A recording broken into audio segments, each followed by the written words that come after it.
నమ శివాయ శ్రీ మాత్రే నమ శ్రీ గురుభ్యో నమ. అందరికీ నమస్కారం అండి.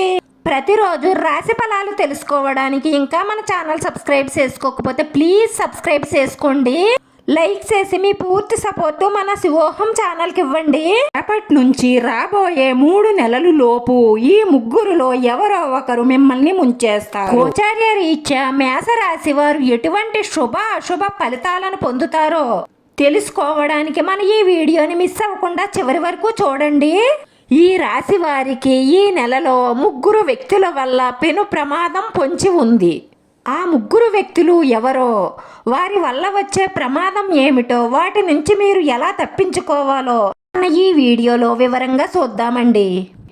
ఎవరి కుటుంబంలో అయితే మేషరాశి వారు ఉన్నారో వారు తప్పనిసరిగా ఈ వీడియోని చూడండి. ఎందుకంటే మీరు ఈ నెలలో ఎంత జాగ్రత్తగా ఉండాలి అనేది వివరంగా తెలుసుకోవడానికి. ఎలాంటి వ్యక్తుల వల్ల ప్రమాదాలను కొని తెచ్చుకోబోతున్నారో తెలుసుకుంటే ఆ ప్రమాదం నుంచి మీరు తప్పించుకోవడానికి కొంత అవకాశం దొరుకుతుంది. మన రాశి చక్రంలో ఉన్నటువంటి మొట్టమొదటి రాశి మేషరాశి. అశ్వని నక్షత్రంలోని 1, 2, 3, 4 పాదాలు, భరణి నక్షత్రంలోని 1, 2, 3, 4 పాదాలు, కృత్తిక నక్షత్రంలోని మొదటి పాదము ఉంటాయి మేషరాశిలో.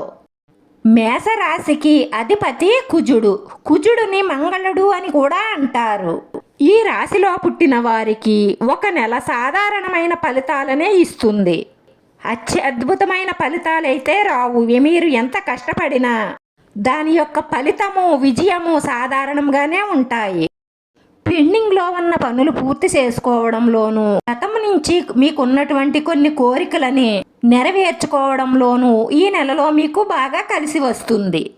ఒక రకంగా మీరు పెండింగ్లో ఉన్న పనులు పూర్తి చేసుకోవడానికి ఈ సమయం బాగా ఉపయోగపడుతుంది. మీరు ఒకటి గమనిస్తే, ఇచ్చిన పనిని ఇచ్చినట్లు పూర్తి చేసేవారికి అత్యద్భుతమైన ఫలితాలు ఉంటాయి. ఎందుకంటే మన పనిని మనం సక్రమంగా చేస్తున్నాము అంటే అందుకు తగ్గ ఫలితము భగవంతుడు మనకి ఇస్తారు.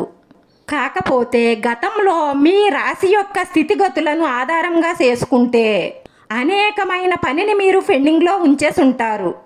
దాన్ని పూర్తి చేయడానికి ఈ నెల మీకు బాగా సహకరిస్తుంది. పెండింగ్ పనిని పూర్తి చేస్తే వచ్చే ఫలితం మీకు సాధారణంగానే ఉంటుంది తప్ప గొప్ప విజయం సాధించిన ఆనందాన్ని మీకు ఇవ్వకపోవచ్చు. ఈ నెలలో కెరియర్ నుంచి అలాగే భవిష్యత్తు నుంచి ఎక్కువగా ఆశించవలసిన అవసరం లేదు. ఎందుకంటే సాధారణమైన ఫలితాలే ఉంటాయి. ఆరోగ్యపరంగా కానీ, ఆర్థిక పరంగా కానీ, ఉద్యోగంలో కానీ, కుటుంబంలో కానీ అంతా సాధారణంగానే ఉంటుంది. గొప్ప మార్పులేమీ చోటు చేసుకునే అవకాశాలు కనిపించడం లేదు. కానీ మీరు కనుక కొన్ని అంశాల్లో అజాగ్రత్తగా ఉంటే అతి పెద్ద సమస్యలను మీరే కొని తెచ్చుకున్నవారు అవుతారు. ఉద్యోగ ప్రదేశంలో అపార్థాలు, సమస్యలు వస్తాయి. మీరు చెయ్యని తప్పుకు నిందలు మోసే అవకాశాలు కనిపిస్తున్నాయి. ఒక్కొక్కసారి శిక్ష కూడా పడవచ్చు. మీకు ఏ మాత్రం సంబంధం లేని విషయాలలో మీరు చేసిన పని లేదా మీరు చెప్పిన మాట ఒక ఉద్దేశంతో ఉంటే దానికి మరొక ఉద్దేశం ఆపాదించి మిమ్మల్ని దోషిగా నిరూపిస్తారు. ఎప్పుడైనా సరే ఒక విషయాన్ని గుర్తుపెట్టుకోండి. మీకు సంబంధం లేని విషయం గురించి మాట్లాడడం, ఏ మాత్రం సంబంధం లేని వ్యక్తులతో రిలేషన్షిప్ కొనసాగించడం మీకు ఎప్పటికైనా ఇబ్బందులు కొని తెస్తుంది. అలాగే పని భారం ఎక్కువగా ఉండడం వల్ల మీకు మీ పని వాతావరణం ఆహ్లాదకరంగా అనిపించదు. ఒత్తిడి ఉంటుంది, టెన్షన్ ఉంటుంది. అంతేకాకుండా మీ వెనక కొన్ని కుట్రలు జరుగుతూ ఉంటాయి. దీనివల్ల మీకు చెయ్యవలసిన పని మీద ధ్యాస మళ్ళదు. అలాగే ఎప్పటికప్పుడు మీకు గొప్ప అవకాశాలు రావాలంటే మిమ్మల్ని మీరు మెరుగుపరుచుకోవడం ఎంతో అవసరం. మీ నైపుణ్యాలను మీరు పెంచుకోవాలి.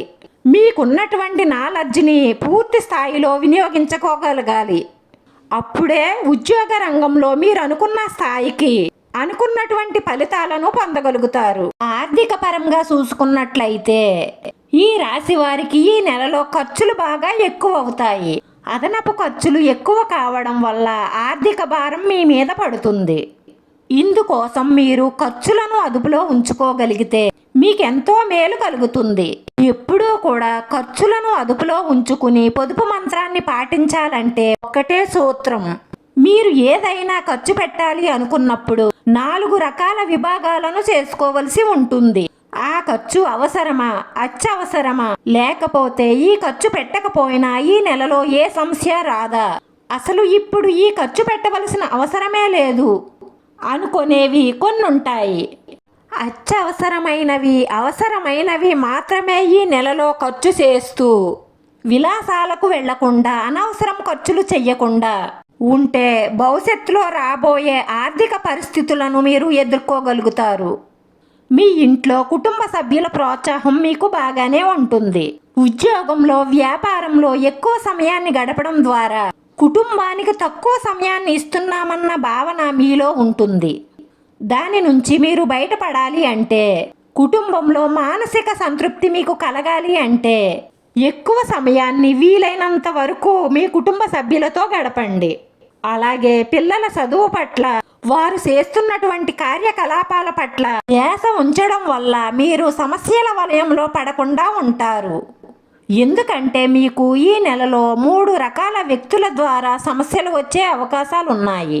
1, మీ సంతానానికి చదువు పట్ల శ్రద్ధ లేకపోవడం, ప్రేమ, ఇతర చెడు వ్యసనాలకు బానిసయ్యే అవకాశాలు, సంఘంలో మీ పరువు ప్రతిష్టలకు భంగం కలిగించే అవకాశాలు ఉన్నాయి. కాబట్టి సంతానం నుంచి ఎటువంటి సమస్యలు మీకు రాకుండా ఉండడం కోసం మీ పిల్లలని మీరు చాలా జాగ్రత్తగా గమనిస్తూ ఉండండి. అలాగే ఈ నెలలో మీ భార్యాభర్తల మధ్య కూడా పొరసాట్లు వచ్చే అవకాశాలు కనిపిస్తున్నాయి. కాబట్టి ఏదైనా ఒక అంశంలో మీకు మీ జీవిత భాగస్వామికి మధ్యలో తారతమ్యాలు ఉన్నట్లుగా అనిపిస్తే మీకొచ్చిన మనస్పర్ధ గురించి మీరిద్దరూ కూర్చొని శాంతంగా పరిష్కరించుకోవడం చాలా మంచిది. లేదంటే ఆ సమస్యలు పెరిగి పెద్దవయ్యి మీ మధ్య దూరాన్ని పెంచుతాయి. మీ జీవిత భాగస్వామితో అతి విశ్వాసంగా, నమ్మకంగా మెలగండి. ఎందుకంటే విశ్వాసం, నమ్మకం లేని చోట మీరు ఏమి చెప్పినా నమ్మని పరిస్థితులు ఏర్పడతాయి. భార్యాభర్తలిద్దరూ మనసు కలుపుకుని మనస్పర్ధలు రాకుండా చూసుకుంటే ఇల్లే స్వర్గం అవుతుంది. అలాగే మీరు కుటుంబ సభ్యులతో తీర్థయాత్రలకు కానీ, సేవా కార్యక్రమాలకు కానీ వెళ్ళడం వల్ల మానసిక ప్రశాంతత లభిస్తుంది. శారీరక శ్రమ, మానసిక ఒత్తిడి నుంచి బయటపడతారు. ఇక మీ నిర్లక్ష్యమే మిమ్మల్ని సమస్యల వలయంలోకి నెట్టేయొచ్చు. ఈ పని ఇప్పుడు చేయవలసిన అవసరం లేదు కదా, ఈ పని చెయ్యకపోతే మనల్ని ప్రశ్నించేవారే లేరు కదా అనేటటువంటి నిర్లక్ష్యం గనుక మీరు చూపించినట్లయితే మీ ఉద్యోగంలో కానీ, వ్యాపారంలో కానీ ఈ నిర్లక్ష్యం ప్రదర్శిస్తే అది మీకు అతిపెద్ద సమస్యగా మారే అవకాశాలు ఉన్నాయి. ఎందుకంటే ఇప్పుడున్నటువంటి పోటీ ప్రపంచంలో ఎప్పుడు ఏ సమస్య ఎలా వస్తుందో ఎవ్వరం అంచనా వెయ్యలేము. చిన్నది అనుకున్నది కూడా అదే అతి పెద్దది కావచ్చు. కాబట్టి వ్యాపారంలో ఉన్నటువంటి వారు ప్రభుత్వ అధికారుల నుంచి పొందవలసిన లైసెన్సులు కానీ, అనుమతులు కానీ లేకుండా ఎటువంటి కార్యకలాపాలకు వెళ్లకుండా, వాటిని తక్కువ అంచనా వెయ్యకుండా మీ వ్యాపారాన్ని కొనసాగించండి. లేదంటే ప్రభుత్వ అధికారుల నుంచి మీకొచ్చే సమస్యలు ఈ నెలలో ఎక్కువగా ఉంటాయి. జాగ్రత్తగా మీ వ్యాపారాన్ని ముందుకు నడుపుకోండి.